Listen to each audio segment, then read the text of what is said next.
Hello, Namaste.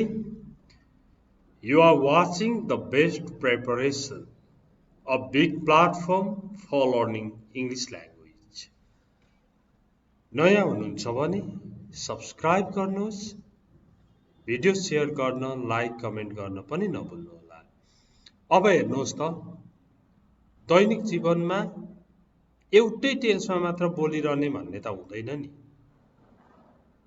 होला past events describe गर्नुहोस् भन्दाखेरि पास्ट टेन्स प्रयोग होला। फ्युचर कुनै फ्युचर इभेन्टको बारेमा कुरा गर्नुहोस्, फ्युचर प्लानको कुरा गर्नुहोस् भन्दा फ्युचर टेन्स प्रयोग होला। तर दैनिक जीवनको कुराकानीमा टेन्सहरू मिसिने गर्छन्। यसरी एक भन्दा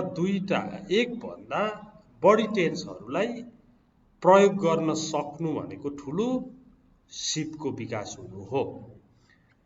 र यसरी कुन कुन टेन्स सँगै जान सक्छन् त? जस्तो सिम्पल फ्युचर र सिम्पल प्रेजेन्ट सँगै जान्छन् अरे। कस्तो बेलामा जान्छन्? त्यो कुरा हामीले बुझ्यौं भने हाम्रो बोली डेली स्पिकिङमा ठुलो सहयोग पुग्छ। कसरी पुग्छ भन्नुहुन्छ भने म पुगेपछि तिमीलाई फोन गर्छु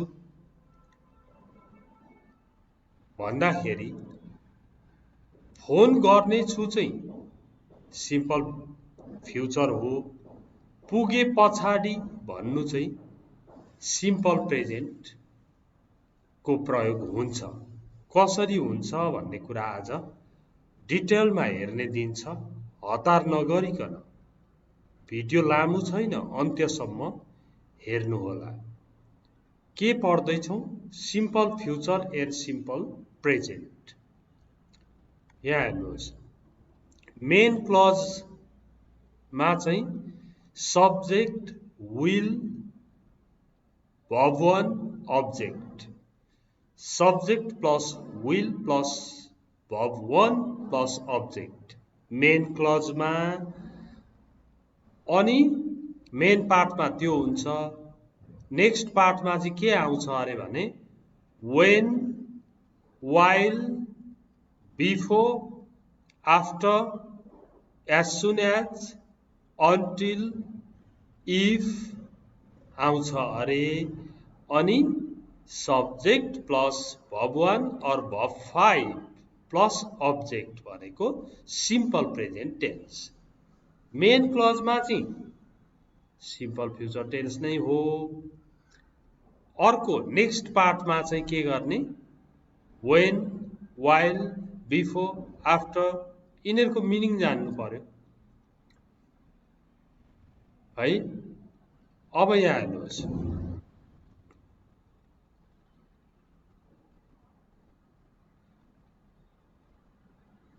म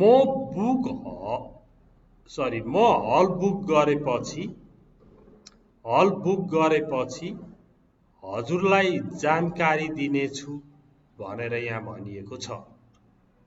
म हल बुक गरे पछाडि अथवा म जब हल बुक गर्छु त्यसपछि म तपाईलाई जानकारी दिनेछु भन्दा मेन पार्ट यो भयो, जानकारी दिनेछु। यसलाई चाहिँ विल प्लस V1 गर्ने। I'll inform you when I book the hall।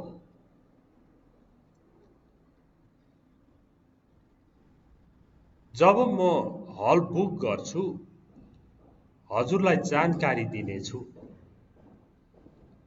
अब यहाँ म हल बुक गरे पछाडि तपाईलाई जानकारी दिन्छु भन्दाखेरि यो when भएको ठाउँमा यो आफ्टर लगाइदिँदा हुन्छ।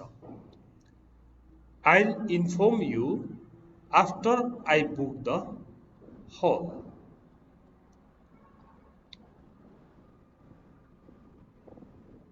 अथवा हल बुक गर्ने बित्तिकै भन्नु पर्यो भने as soon as।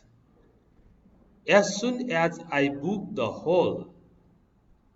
I'll inform you as soon as I book the hall. Hall book गर्ने बित्तिकै म हजुरलाई जानकारी दिने छु।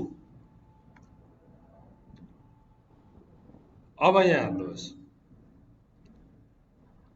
I'll tell you all about it when I come back. जब म फर्केर आउँछु नि तिमीलाई सबै कुरा बताउने छु। यसको बारेमा सबै कुरा बताउने छु। तपाईले चाहिँ सपोज ल तपाई हट स्प्रिङ जानु भएको छ। हट स्प्रिङ भनेको तातो पानी।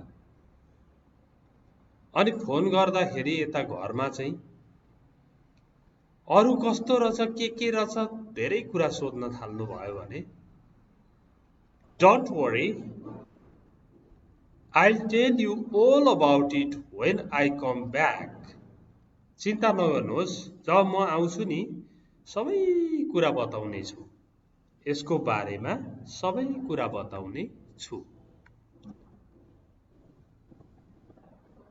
You'll feel better after you take this medicine. You'll feel better. तपाईलाई सञ्चो हुनेछ, ठीक हुनेछ, जाति हुनेछ। After you take this medicine. यो औषधि लिएपछि, यो औषधि खाएपछि। You'll feel better. यो सिम्पल फ्युचरमा छ। After you take this medicine चाहिँ सिम्पल प्रेजेन्टमा छ। यसरी सिम्पल फ्युचर र सिम्पल प्रेजेन्ट टेन्सको पेयर बन्दो रहेछ र त्यहाँनेरि के कस्ता कनेक्टिभ्सहरु युज हुँदा रहेछन् भन्ने बारेमा पनि हेर्दै जाने। यहाँ when युज भयो, यहाँ आफ्टर युज भयो, काहीँ बिफोर युज भएको छ, यसरी युज हुन्छ। I'll give you my address when I find a flat. कोठा सर्न लागेको छु, यो एड्रेस दिएर त कुनै काम छैन। I'll give you my address when I find a flat. जब फ्ल्याट भेट्छु म तपाईलाई मेरो ठेगाना दिनेछु। Number 5. I'll call you as soon as they come here. तिनीहरु यहाँ आउने बित्तिकै म तपाईलाई फोन गर्नेछु। I'll call you as soon as they come here. Okay? Number 6.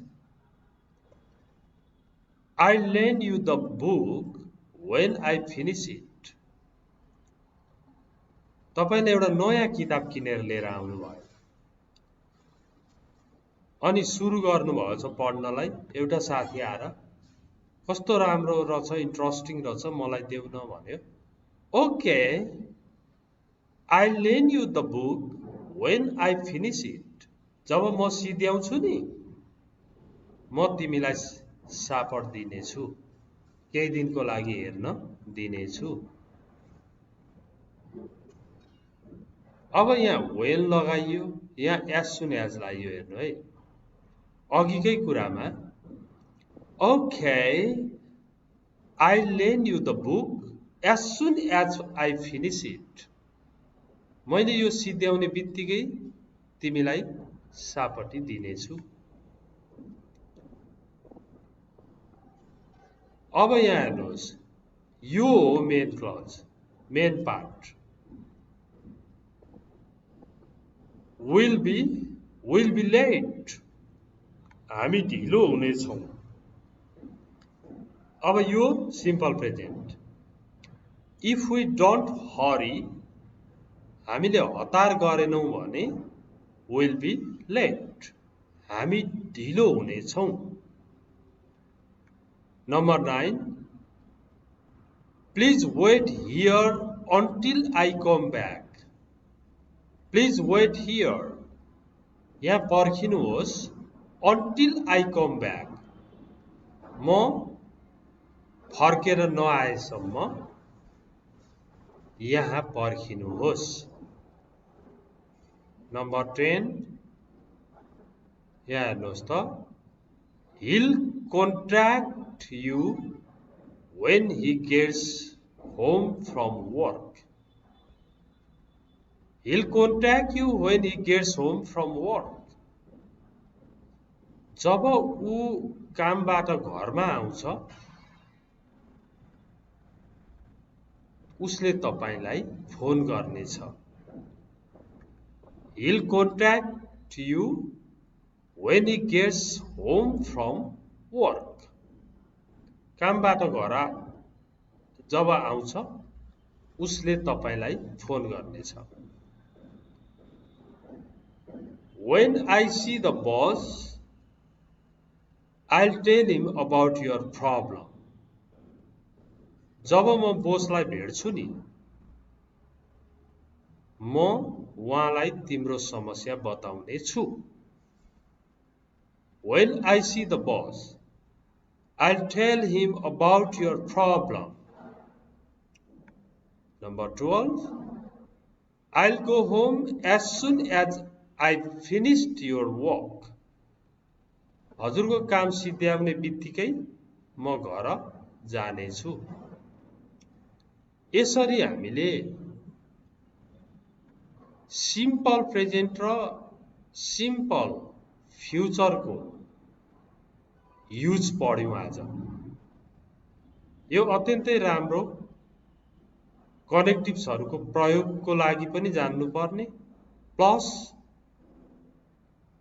अब डेली स्पिकिङको लागि पनि हामीले जान्नै पर्छ. यस्तै हुन्छ यो. मेन पार्टमा विल प्लस V1 हुन्छ. अर्को पार्टमा सिम्पल प्रेजेन्ट हुन्छ. त्यसको अगाडि when यो while नराखे पनि हुन्छ. when, before, after, as soon as, until, if आउँछ अनि सिम्पल प्रेजेन्ट टेन्स नै आउँछ. यसरी सिम्पल प्रेजेन्ट टेन्स र सिम्पल फ्युचर टेन्सको प्रयोग गर्न सकिन्छ. र सुरुबाट अंग्रेजी सिक्नको लागि इंग्लिश लर्निङ होम ELH भनेर युट्युबमा खोज्नुहोस्. मेरो नयाँ च्यानल. त्यसमा युनिट 1 बाट 17 पुगेको छ. युनिट 1 देखि 10 च्याप्टर 1, 11 देखि 20 लाई चाहिँ अब च्याप्टर 2 बनाइदै छ. त्यसमा क्रमशः पढाइ भइरहेको छ. त्यो पनि हेर्नु होला. र तपाईलाई आवश्यक नपरे पनि सब्स्क्राइब पुर्याउनको लागि भए पनि सब्स्क्राइब गरिदिनु होला. Okay, thanks for watching this video. See you next time. Bye bye.